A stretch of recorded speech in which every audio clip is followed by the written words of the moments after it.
Assalamualaikum warahmatullahi wabarakatuh. Kembali lagi bersama saya Elvira Kusnianti dari kelompok keilmuan aljabar FMIPA ITB. Dalam kesempatan ini kita akan membahas mengenai fungsi. Pertama, kita harus tahu dulu mengapa fungsi itu penting untuk dibahas, khususnya untuk materi sekolah menengah, baik sekolah menengah pertama maupun sekolah menengah atas. Kita bisa lihat yang pertama, fungsi ini menjadi dasar untuk matematika tingkat lanjut. Fungsi merupakan pondasi dari hampir seluruh topik matematika yang akan dibahas pada tingkat yang lanjut. Misalnya di aljabar, ada trigonometri, kemudian di kalkulus yang melibatkan turunan dan integral, kemudian di statistik hingga matematika terapan, semuanya akan melibatkan fungsi. Kemudian yang kedua, dengan mengenalkan fungsi, kita mengenalkan kepada siswa untuk memahami hubungan proses yang merupakan ada masukan, lalu aturan dari proses tersebut yang sehingga akan mengeluarkan output atau keluaran. Selanjutnya yang ketiga, fungsi merupakan alat untuk memodelkan kehidupan nyata. Kita tahu bahwa di kehidupan kita sehari-hari, di kehidupan nyata, itu selalu terdapat hubungan antara suatu besaran dengan besaran yang lain, suatu nilai dengan nilai yang lain, maka kita bisa memodelkan kenyataan pada kehidupan nyata itu dengan menggunakan fungsi. Jadi fungsi bisa digunakan untuk memodelkan sesuatu menjadi pemodelan matematika. Nah, kemudian yang keempat, dengan fungsi kita juga meningkatkan kemampuan berpikir dari siswa untuk berpikir secara abstrak. Fungsi ini mengajarkan kita bahwa sesuatu bisa kita relasikan dengan sesuatu yang lain. Jadi bukan hanya terkait dengan menghitung angka, tetapi juga ternyata siswa dilatih untuk mengenali pola, keteraturan, dan hubungan antar peubah atau variabel. Kemudian yang terakhir, fungsi ini atau konsep pengenalan mengenai fungsi juga merupakan persiapan untuk siswa lebih mengenal aplikasi-aplikasinya di dunia yang lain. Contohnya yang sekarang sedang naik daun begitu ya, itu dunia digital, kemudian sains modern yang lainnya. Terutama di era teknologi, fungsi juga sangat relevan. Contohnya kita bisa lihat pada grafik komputer, itu ada transformasi fungsi, kemudian di artificial intelligence, dan lain-lain. Baik, kita berlanjut pada apa itu fungsi. Jadi fungsi merupakan aturan yang menghubungkan satu atau beberapa besaran yang kita sebut nanti sebagai input dengan besaran lain yang kita sebut sebagai output. Sebagai ilustrasi, di sini saya berikan yang pertama, nilai siswa bergantung pada lama waktu belajarnya di rumah. Nah, di sini kita bisa melihat bahwa lamanya waktu belajar di rumah siswa sebagai input dapat menghasilkan nilainya itu sebagai output. Jadi ada dua variabel yang terhubung di sini. Dan kemudian contoh selanjutnya misalnya, titik didih air bergantung pada ketinggian tempatnya. Nah, di sini inputnya adalah ketinggian tempat air tersebut, kemudian yang sebagai outputnya atau yang dipengaruhinya adalah titik didih air. Nah, kemudian ada juga contoh-contoh yang lain. Intinya di dunia nyata ini ternyata banyak sekali besaran-besaran yang bergantung pada besaran lain, sehingga kita bisa membuat fungsi dari kondisi nyata tersebut. Nah, kita lihat dalam matematika, fungsi itu bisa dinyatakan sebagai berikut. Di sini kita punya ada himpunan di sebelah kiri, itu sebagai domain. Kemudian ada himpunan di sebelah kanan sebagai kodomain. Nah, kita mengaitkan semua unsur yang ada di domain pada unsur-unsur yang ada di himpunan di sebelahnya, di sebelah kanan, yaitu kodomain. Aturan pengaitan seperti ini atau hubungan tadi itu kita namakan fungsi. Jadi di sini kita lihat elemen-elemen yang ada di domain itu disebut sebagai input, kemudian dihantarkan atau diproses melalui fungsi menjadi output yang ada pada kodomain. Seperti itu. Nah, jadi kita tuliskan di sini F itu memetakan anggota-anggota yang ada di domain menjadi anggota-anggota yang ada di kodomain yang di sebelah kanan. Nah, dinotasikan fungsi itu sebagai Y sama dengan Fx. X biasanya kita sebut sebagai peubah bebas atau input karena memang nilainya bebas yang kita atur.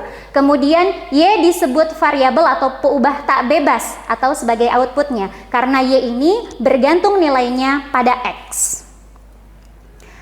Sehingga secara matematika kita bisa lihat bahwa fungsi adalah aturan pengaitan dari dua buah himpunan yang kita sebut himpunan pertama sebagai domain dan himpunan kedua sebagai kodomain. Tetapi fungsi ini bukanlah pengaitan yang sembarang. Fungsi harus memenuhi dua syarat. Yang pertama, semua anggota pada domain harus habis dipetakan. Jadi semua elemen-elemen yang ada di domain itu harus dihantarkan, harus dipetakan, dipasangkan dengan anggota-anggota yang ada di kodomain. Kemudian syarat yang kedua, setiap anggota domain hanya boleh dipasangkan atau dihantarkan dengan tepat satu anggota kodomain, tidak boleh lebih. Saya berikan ilustrasi di sini. Kita punya dua himpunan, himpunan di sebelah kiri adalah domain, dan kemudian himpunan di sebelah kanan adalah kodomain. Domain terdiri dari 3 elemen, ada A, B, dan C, kemudian kodomain ada 1, 2, 3, 4. Di sini kita memetakan atau mengaitkan dengan fungsi yang kita punya. Elemen A dengan B itu dipetakan pada elemen 1, dan kemudian elemen C dipetakan pada elemen 3.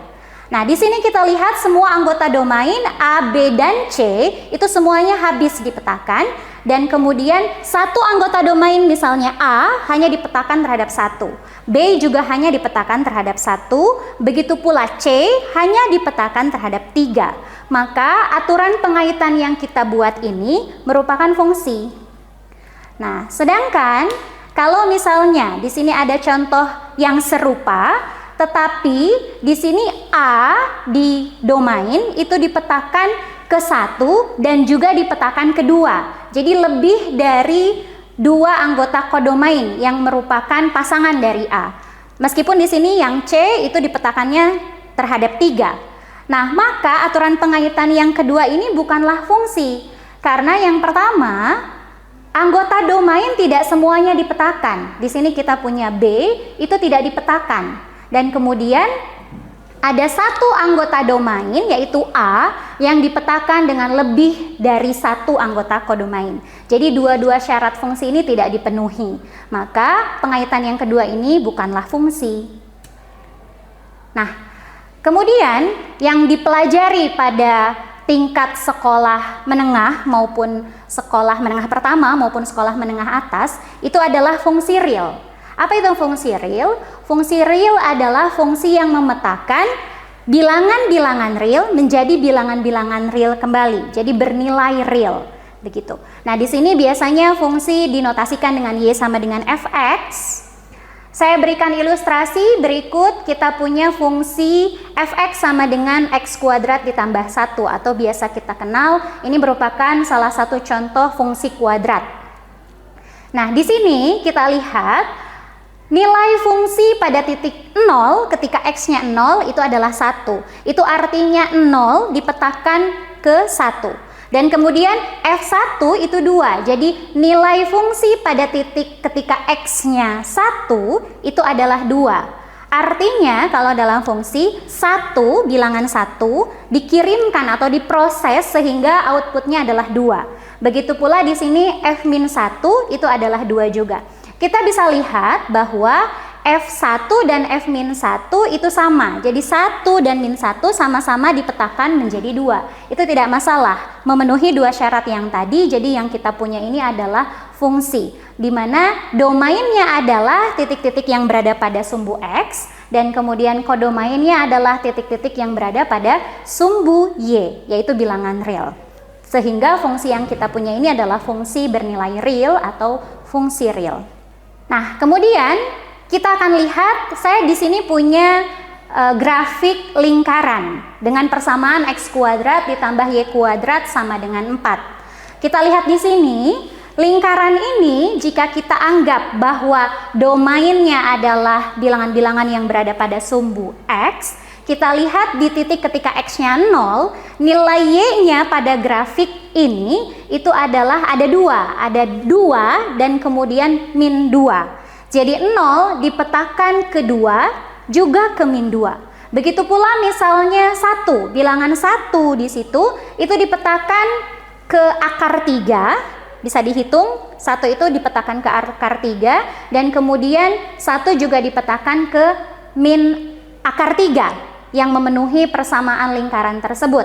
Nah, maka grafik yang kita punya ini, grafik lingkaran itu bukan merupakan fungsi. Makanya kita tidak pernah mendengar fungsi lingkaran, tetapi yang kita punya adalah persamaan lingkaran. Sedangkan kalau misalnya kita potong hanya lingkaran setengahnya saja bagian atas, jadi setengah lingkaran bagian atas, kita punya persamaannya adalah Y sama dengan akar dari 4 min X kuadrat, maka ini fungsi. Karena setiap titik yang berada pada sumbu X dari mulai min 2 sampai 2 itu dipetakan ke tepat satu titik yang berada pada sumbu Y dari 0 sampai 2. Jadi ketika lingkaran penuh kita potong misalnya setengah atasnya saja atau setengah bawahnya saja, maka itu akan menjadi fungsi. Selanjutnya kita akan membahas mengenai domain dan range dari suatu fungsi. Apa itu domain? Domain disebut juga daerah asal atau daerah definisi, biasa dinotasikan dengan DF. Itu adalah himpunan semua nilai X yang bisa menjadi input atau membuat fungsi ada nilainya. Sedangkan range atau daerah hasil biasa dinotasikan dengan RF, range dari F, itu adalah semua nilai Y yang mungkin dihasilkan sebagai output dengan nilai X yang kita punya. Nah, di sini saya berikan contoh. Kita punya fungsi f(x) sama dengan X kuadrat ditambah 1. Kita lihat di sini bahwa nilai X yang bisa kita substitusikan kepada fungsi tersebut itu adalah semua bilangan real. Semua bilangan real bisa kita substitusikan kepada fungsi tersebut sehingga fungsinya selalu memiliki nilai. Jadi kita sebut bahwa domain dari fungsi ini adalah R, atau kalau dalam notasi selang itu bisa disebut selang dari min tahingga sampai tahingga. Dan kemudian bagaimana dengan range-nya atau daerah hasil? Kita bisa lihat dari grafiknya bahwa nilai Y yang dihasilkan, kita lihat sumbu Y, grafiknya itu hanya terdefinisi dari 1 sampai ke atas, begitu ya. Jadi nilai Y yang dihasilkan, yang mungkin dihasilkan itu adalah Y sama dengan 1 sampai seterusnya ke atas. Sehingga kita sebut bahwa range dari fungsi ini itu adalah dari 1 sampai tahingga. Kemudian contoh yang kedua, tadi kita punya fungsi yang merupakan setengah lingkaran yang berjari-jari 2 dengan persamaan f(x) sama dengan akar dari 4 min X kuadrat. Di sini kita lihat bahwa X yang mungkin kita substitusikan sehingga fungsi ini punya hasil, punya nilai, itu hanyalah X yang berada pada rentang min 2 sampai 2. Sehingga kita sebut bahwa domain fungsinya adalah selang tersebut, min 2 sampai 2. Kita lihat di sini, kalau kita punya misalnya X-nya 3, kita substitusikan 3 pada persamaan fungsi ini, akar 4 dikurang 3 kuadrat, yaitu 9, menjadi akar minus 5. Tentunya ini bukan bilangan real, melainkan bilangan kompleks. Sehingga pada fungsi real yang kita punya itu tidak terdefinisi. Kita katakan F3 tidak terdefinisi, sehingga cocok dengan domain yang kita punya, yaitu adalah dari minus 2 sampai 2 saja. Kemudian untuk range atau daerah hasilnya, kita lihat bahwa range dari fungsi ini kita bisa lihat pada sumbu Y-nya yang dihasilkan dari fungsi ini itu hanyalah nilai Y dari 0 sampai 2. Sehingga itulah range-nya, yaitu rentang 0 sampai 2. Nah, kemudian juga tentunya banyak sekali hal-hal yang bisa dibahas dari suatu fungsi. Ada mengenai grafik fungsi, operasi pada fungsi, komposisi fungsi, dan kemudian inverse fungsi. Untuk hal-hal ini akan kita bahas pada kesempatan yang lain. Itu saja dari saya kali ini. Terima kasih.